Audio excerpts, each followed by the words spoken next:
Assalamualaikum warahmatullahi wabarakatuh. Ini jelas kayak gini, jelas. Kurang, kurang jelas. Bismillahirrahmanirrahim. Wassalatu wassalamu ala Rasulillah Sayyidina Muhammad ibn Abdillah wa ala alihi wa ashabihi wa man tabi'ah huda. La haula wa la quwwata illa billah. Al-Fatihah ta'ala niyatil qabul wa tamami kulli sulin wa ma'mul wa ala salahi sya'an zahiran wa batinan wa annallahal karim yabtahu alaina futuhal arifin wa yubaqihuna biddin wa yarzuquna kamalal ikhlas wal yaqin wa ala niyatin annallaha yaghfiru dzunubana wa dzunuba abaina wa masyayikhina wa man ahsana ilaina ila hadratis sayyidina rasul Muhammadin sallallahu alaihi wasallam wa ala alihi wa ashabihi al-kiram thumma ila ruhi muallifi hadzal kitabi wa muallimina al-fatihah. A'udzu billahi minasyaitonir rajim. Bismillahirrahmanirrahim. Alhamdulillahi rabbil alamin arrahmanir rahim maliki yaumiddin.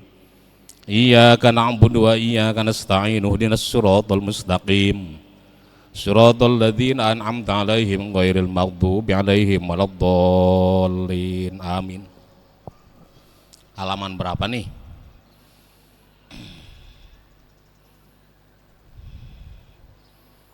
Empat enam ya, 46.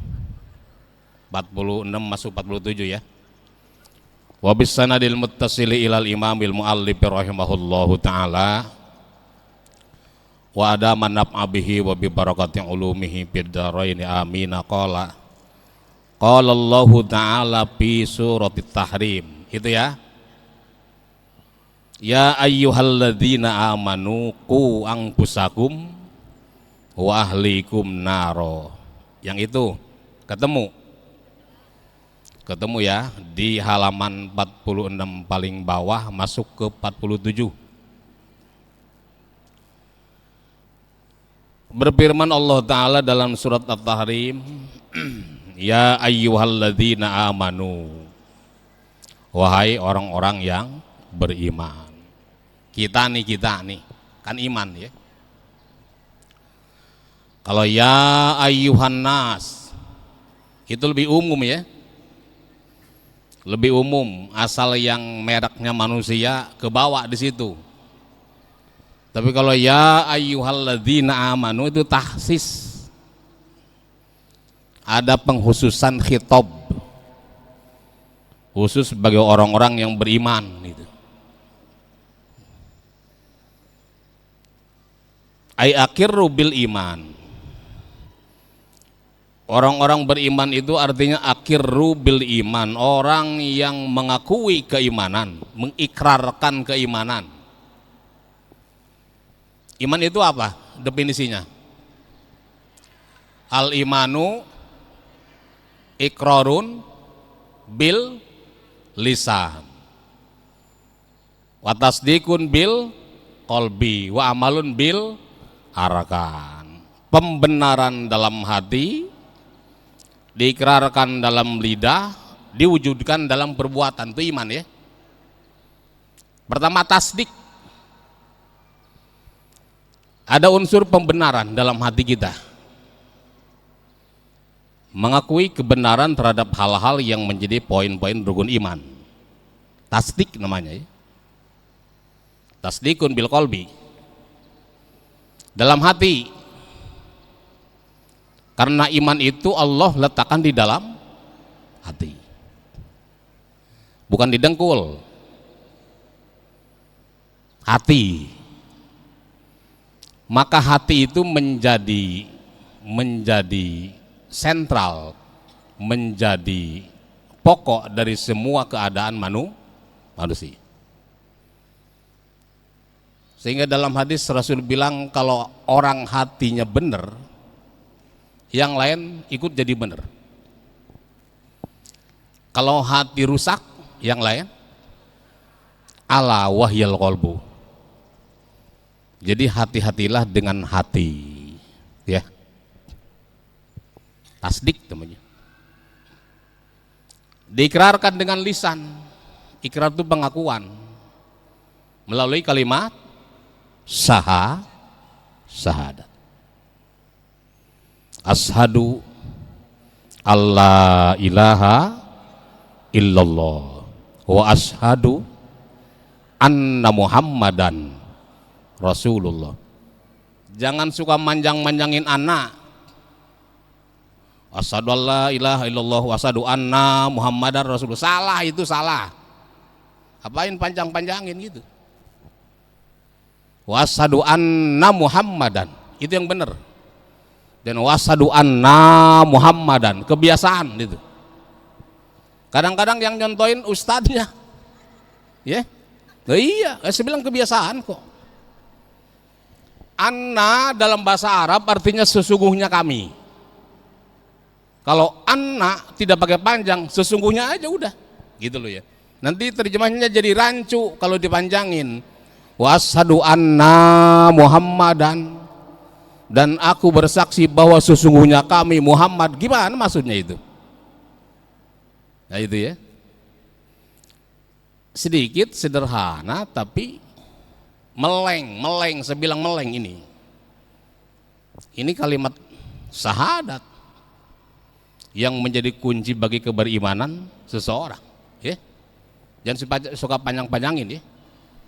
Wasyhadu anna muhammadar rasulullah. Udah gitu aja, benar. Jangan wasyhadu anna muhammadan. Salah itu. Itu ikrar. Jadi unsurnya dua. Syahadat uluhiyah atau rububiyah, tauhid, atau syahadat rasul. Pengakuan terhadap dua unsur Allah sebagai Tuhan dan Muhammad sebagai rasul. Jadi kalau kita mengakui Allah saja sebagai Tuhan tapi tidak mengakui Nabi Muhammad sebagai Rasul, belum berikrar sebagai orang beriman. Belum, ya. Belum. Karena ada banyak orang yang dia percaya Allah sebagai Tuhan tapi menolak kerasulan Rasulullah Sallallahu Alaihi Wasallam. Ini kufur, hukumnya tetap kufur. Ikrar.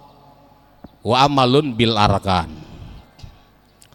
Kemudian iman juga adalah amalun bil arkan, diwujudkan dengan pekerjaan, artinya amaliyah keagamaan atau ibadah. Itu saya kira kita udah ada di situ, ya. Kita udah tasdik, kita udah ikrar, kita udah beramal. Nah itu berarti kita masuk di ayat ini. Ya ayyuhalladzina amanu. Kita layak dianggap sebagai orang beriman, gitu loh. Ku angpusakum wa ahlikum naro. Jadi ku itu kalimat fi'il amr, ya, kata perintah. Jagalah, peliharalah. Itu dari waqoyaki wikoyah, ku. Jadi fi'il amrnya ki, la taki. Kia ku. Nah, ku jagalah, peliharalah anfusakum diri kalian, wahlikum dan keluarga kalian. Minan nisa'i dari para perempuan, maksudnya istri bagi suami atau suami bagi istri, ya. Wal aulad dan anak-anak. Jagain tuh mereka. Wa kullu may yadkhulu fi hadzal ismi, dan semua orang yang masuk di dalam pengertian ini, pengertian sebagai keluarga. Siapa aja yang ada di rumah kita, ponakan kek, ipar kek, keluarga itu hukumnya, ya. Keluarga hukumnya. Jagain tuh mereka semua. Jagain dari apa? Naron, dari api neraka. Jagain biar jangan sampai tersentuh api neraka. Gimana maksudnya? Qala turjumanul Quran Sayyiduna Abdullah bin Abbas. Berkata Abdullah bin Abbas. Jadi Abdullah bin Abbas itu Abdullah bin Abbas bin Abdul Muthalib. Namanya Abdullah, bapaknya Abbas. Abbas itu anak dari Abdul Muthalib. Berarti ke Rasulullah sallallahu alaihi wasallam sebagai paman. Dia Abdullah bin Abbas dengan Nabi sepupuan. Ya. Diberikan lakob, diberikan julukan turjumanul Quran sebagai seseorang yang punya keahlian khusus di dalam memberikan pengertian tentang ayat-ayat Quran. Ibnu Abbas ya. Nah, menurut beliau makna dzalika, pengertian ayat yang tadi paqihuhum wa'addibuhum,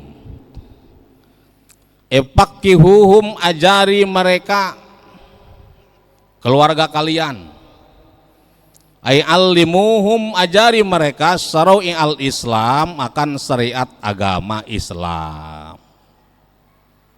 Ajarin syariat, ajarin agama. Ibu tahu hukum syariat ada berapa? Hukum syara ada berapa? Enggak apa-apa, enggak tahu juga kan, namanya juga yang ngaji ya. Memang harus tahu. Enggak harus tahu, ntar dikasih tahu gitu. Daripada pura-pura tahu.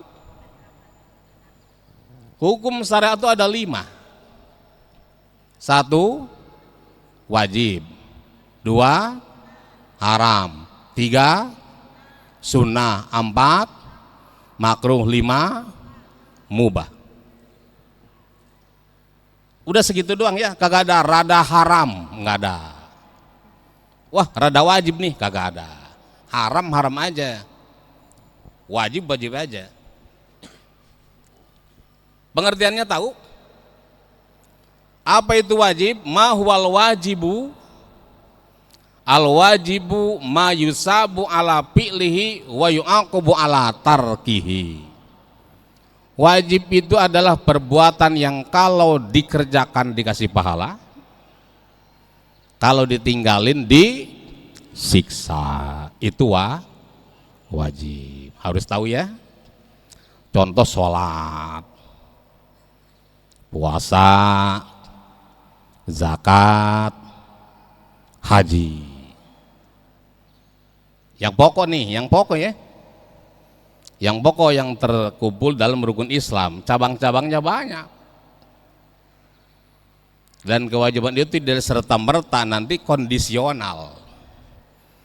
Bagi yang sudah berkeluarga menjadi wajib ngasih nafkah, yang belum tidak. Nafkahin siapa? Ikan? Bagi yang sudah berkeluarga jadi wajib ngajarin, yang belum kagak. Itu jadi kondisional akhirnya juga ya. Tapi secara pokok 5. Haram, apa haram? Sebaliknya dari wajib. Perbuatan yang kalau dikerjakan berdosa, kalau ditinggalkan berpahala. Kita ninggalin yang haram ada pahalanya. Contoh nih, ibu-ibu kan kagak makan babi, kagak ya? Berpahala enggak? Ayo. Kalau kita tidak makan karena semata-mata memang memenuhi aturan, bukan semata-mata tidak ada, itu berpahala. Kan ada orang yang tidak makan karena memang tidak ada. Siapa yang beli di rumah? Kagak ada kok. Jadi ketika kita menjauhi yang haram dengan tujuan memang memenuhi aturan, mentaati peraturan, disitulah letaknya ada pahala buat kita. Beda yang gengan kagak makan tapi memang kagak hobi. Bang, kenapa abang nggak mau makan sate babi? Kagak hobi saya mah. Bukan haram, bukan. Gua mau makananmu halal kayak haram, gua makan dah. Ini urusannya kagak hobi loh. Beda. Beda ya. Itu. Jadi ketika kita meninggalkan yang haram harus semata-mata diniatkan memang itu dari lantaran kita ikut aturan agama. Yang ketiga apa? Sunnah. Dikerjakan berpahala, ditinggalkan tidak berdosa. Bukan tidak apa-apa, tidak berdosa. Contoh perbuatan yang sunnah apa? Contoh rawatib, qobliyah, ba'diyah, duha, Senin Kemis, dan lain-lain. Dan lain-lain apa tuh? Apa aja? Ya. Sunnah tuh. Makruh. Apa makruh? Dikerjakan atau tidak ada pahala dan tidak ada dosa. Makruh namanya. Nah terakhir mubah, boleh. Itu hukum syariat harus tahu ya. Harus tahu hukum syariat itu ada 5. Bukan cuma rukun Islam yang ada 5. Hukum syara. Ini yang kayak gini ini wajib jadi bagian dari pengajaran seorang kepala rumah tangga terhadap orang yang menjadi tanggung jawabnya. Entah itu istrinya, suaminya, atau anak-anak. Diajarin. Waduh, jangan-jangan kita dosa nih laki-laki ya. Kagak suka ngajarin. Saya pernah ngajarin belum saya ya? Lupa saya juga nih. Tapi saya nyuruh anak-anak saya mondok sama mengajarin.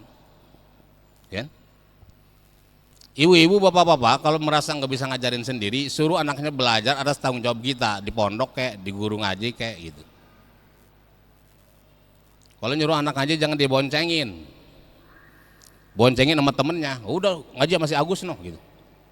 Jangan anterin, nih Pak Ustadz anak saya, tolong ajarin, jangan sahabat gitu. Gitu ya misal ya, ajarin. Tanggung jawab saya dah apa-apanya. Nah itu kayak gitu ya.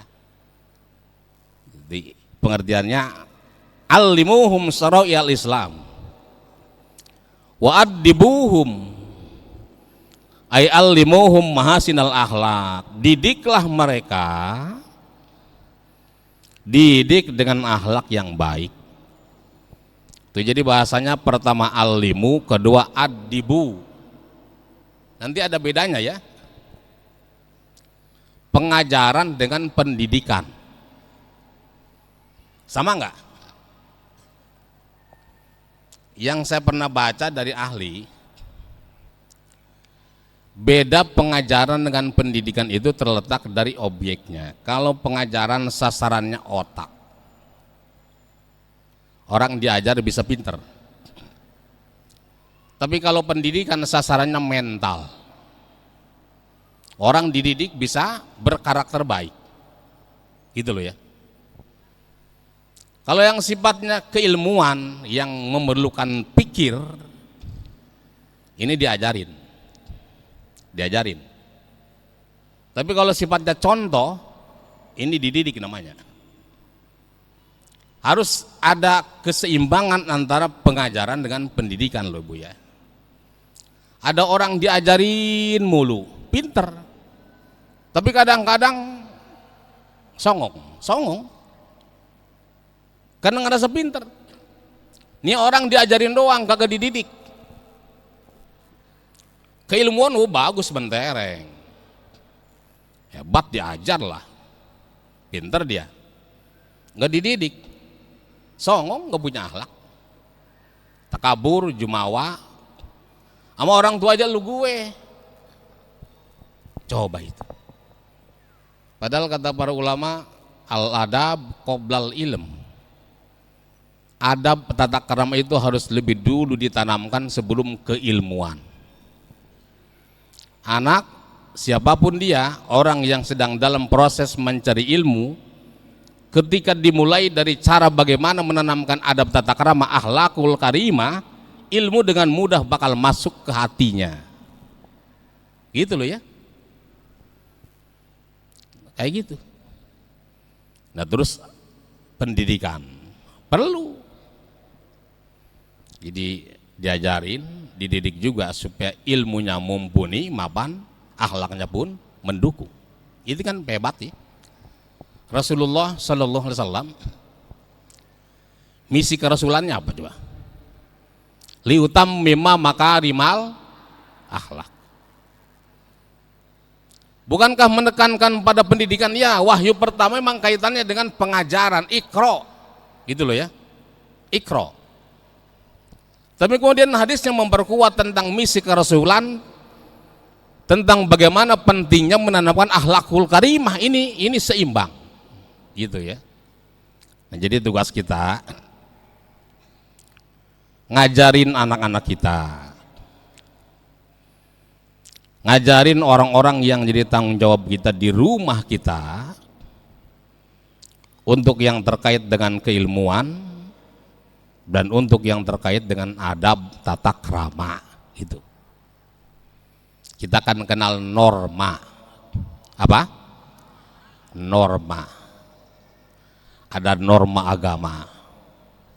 Iya kan? Ada norma kemasyarakatan. Nah, banyak ya. Ada norma irama.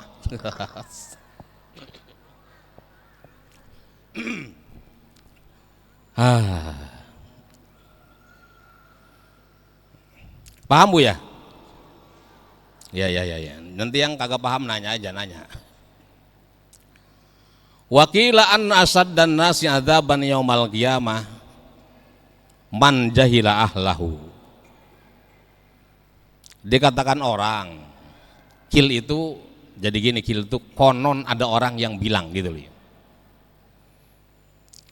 An asad dan nasi adzaban yaumal qiyamati man jahila ahlahu.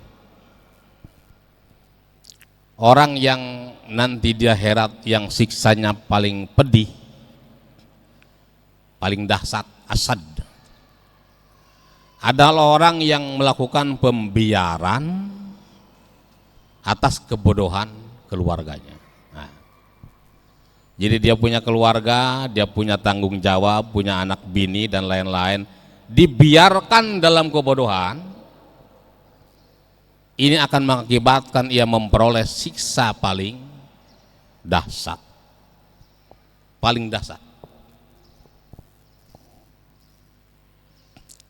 Kalau ngomong-ngomong siksa, takut enggak? Takut?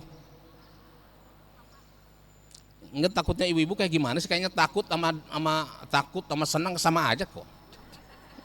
Hah? Takut ya? Cuman kan takut untuk hal-hal kayak gitu itu kita nggak bilang kayak anak kecil takut gitu ya. Takut aja gitu perasaan itu. Sebagai orang yang memperoleh siksa terpedih, paling pedih loh. Ukuran paling pedih itu kita kagak bisa ngebayangin ya.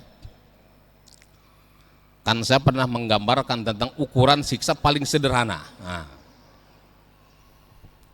supaya tahu ukuran paling pedih harus tahu ukuran paling sederhana. Gimana sederhananya?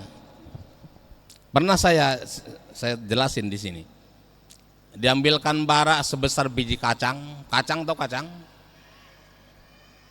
Bara nih, ditaruh, tuh, injak, nah, diinjak sama dia. Yang dengan gara-gara itu mendidih otak di kepalanya. Itu ukuran siksa paling sederhana. Tinggal kita ngukur nih asadul adzab. Nah, itu kan? Asadun nasi adzaba. Siksa yang paling pedih itu kayak gimana? Yang nggak tahu. Yang paling sederhana aja kayak tadi gitu. Nah gitu. Segitunya lah, iya emang nggak mau gimana lagi kita. Ini pengabaian terhadap kewajiban. Gitu loh ya. Saya pernah bilang, Kalau nanti saya ditakdirkan masuk surga, kalau ini mah kalau. Ya, tapi mudah-mudahan ya. Walaupun banyak dosa kan kita semua sambil pada istighfar ya. Setiap sholat istighfar. Memungkinkan kita masuk surga, walaupun memungkinkan juga masuk neraka. Tapi saya yakin deh, lebih husnuzon pada orang-orang yang tukang ngaji kayak gini nih ahli surga semua. Dengerin nih, jangan amin dulu. Harus ada alasannya yang bisa dipertanggungjawabkan secara ilmiah, ya. Ibu, orang rajin ngaji itu biasanya memang rajin sholat. Tapi rajin sholat belum tentu rajin ngaji. Bener nggak? Udah bener aja, udah. Sedangkan sholat sendiri, sholat nih, merupakan cara seseorang mengikat janji dengan Allah. Artinya apa? Allah berjanji untuk memasukkan ke dalam surga bagi orang-orang yang melaksanakan sholat. Karena alayya ahdun an udhirahul jannah. Siapa saja orang yang sholat, aku berjanji untuk memasukkannya ke dalam surga. Tapi bagi orang yang tidak, agak sholat nih ceritanya, Allah tidak terikat dengan janji apapun. Insa adzabahu wa insa adkhalahul jannah. Kalau Allah mau nyiksa, disiksa. Kalau Allah mau masukkan ke surga, dimasukin. Tapi Allah kagak janji. Tapi kalau yang sholat, Allah janji, dan janji Allah tidak akan meleset. Innallaha la yukhliful mi'ad. Ada yang bininya Bang Mi'ad nggak sini? Orang Betawi kan kadang namanya mi'ad. Mi'ad, jadi ganti teh mi'ad. Jadi saya husnuzon. Sholat, Bu, di waktu mana saja kita lakukan akan memperoleh anugerah. Kalau ibu sholat di awal waktu, yang ibu dapatkan adalah keridhaan Allah, ridho. Kalau ibu bapak sholat di tengah-tengah waktu, yang didapatkan adalah rahmat Allah. Hatta andai kata kita sholat di akhir waktu, Assalamualaikum warahmatullahi wabarakatuh, Allahu Akbar, Allahu Akbar, udah paling akhir banget, afwullah, tetap Allah maafin. Jadi hadisnya awalul waqti ridwanullah wa wasatuhu rahmatullah wa akhiruhu afwullah. Hadis itu. Salat awal waktu dapat ridha Allah, salat di tengah-tengah waktu dapat rahmat Allah, salat akhir waktu dapat pengampunan Allah. Yang kagak dapat apa-apa yang kagak sholat. Gitu. Saya yakin orang tukang ngaji itu adalah pasti tukang sholat. Kalau ibu-ibu masuk surga, saya boleh ngalangin nggak? Hah? Kagak boleh. Kagak, ini ibu yang ini kagak, nggak boleh. Kata gue nggak boleh. Kata malaikat, apa urusan lu? Nggak ada kan? Begitu juga saya, kalau saya masuk surga, nggak ada satupun ibu-ibu yang boleh keberatan. Nggak boleh tuh Abdul Hanan, ngapain dia masuk surga? Gua juga tahu. Nah misalnya, tapi bahwa anak saya, istri saya, istri-istri saya, ini contoh kata ulang. Contoh kata ulang. Boleh jadi dia orang yang ngelangin saya. Tiba-tiba anak saya nyelonong, "Woi, mau kemana?" ke surga. Kata saya nih, kenal saya? Kata anak saya loh. Oh iya, lu anak gue. Pernah diajarin apa dulu? Iya ya, diajarin apa ya? Itu gagal masuk surga. Gagal masuk. Jangan merasa aman dari lantaran bahwa ibu sholat tiap waktu tapi mengabaikan anak-anak kita. Harus curiga. Nih kita habis sholat dohor, telepon anak, wih, nak sudah sholat belum? Setidaknya gitu aja udah. Ya, persoalan dia bohong atau jujur urusan dia. Tapi bahwa kewajiban ibu bapak sudah terpenuhi, itu loh. Maka kalau ibu merasa perlu berwasiat pada anak dan keluarga, wasiatlah tentang pelaksanaan kewajiban agama, wabil khusus sholat. Ya, anak berpamitan mau keluar kota, tugas di luar kota, wasiatin hati-hati nak di sono, jangan lupa sholat. Ini mah hati-hati di sono ya, banyak copet lu pagi-pagi jangan lupa minum obat, gitu mulu wasiatnya. Sholat dong, gitu. 5 menit lagi, masih batuk-batuk saya nih, habis meriang. Nah, sama ya? Oh, pada meriang ya. Bersyukur Bu, bersyukur kalau dikasih meriang. Begini nih, udah kadung ngomong apa aja saya deh ya. Pembacaan kitab sampai ini, kan kalau dia terusin panjang ini. Itu orang yang sakit, Allah utus malaikat. Kamu datang kesimpulan nih yang lagi sakit itu. Ngapain? Pertama Allah cabut kekuatannya, jadi lemah dia. Kedua Allah cabut cahaya air mukanya, jadi pucat pasi. Sakit kan? Ketiga Allah cabut nafsu makannya. Keempat Allah cabut dosanya. Pada waktu Allah menakdirkan harus baik nih orang, harus sembuh, malaikat yang tadi disuruh balik lagi, mengembalikan yang tadi diambil. Pertama kekuatannya dibalikin lagi, jadi jag-jag waringas. Tahu jag-jag waringas nggak? Nah, jadi pit lagi. Nah gitu kira-kira ya.